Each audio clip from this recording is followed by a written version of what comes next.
అట్ని చోటు ఇట్ని చోటు ఏదో చేయండి సార్. ఫోటో ఏం చేస్తున్నారు? వీడియో తీస్తున్నా.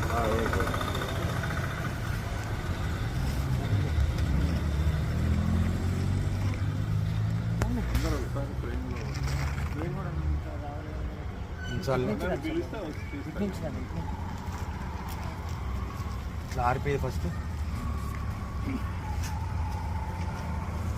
శుక్లాం వరదరం విష్ణుం శశివర్ణం చతుర్భుజం ప్రసన్నవదనం ధ్యాయేత్ సర్వ విఘ్నోపశాంతయే.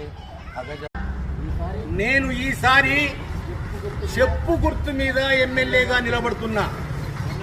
నన్ను గెలిపిస్తే అసెంబ్లీలో మీ గురించి కొట్లాడతా, మంచి మంచి పథకాలను తీసుకొస్తా, వృద్ధులకు పింఛన్లు ఇప్పిస్తా, 2 రూపాయలకే కిలో బియ్యం పథకాన్ని తీసుకొస్తాను. నేటి యువతీ యువకులకు ఉద్యోగ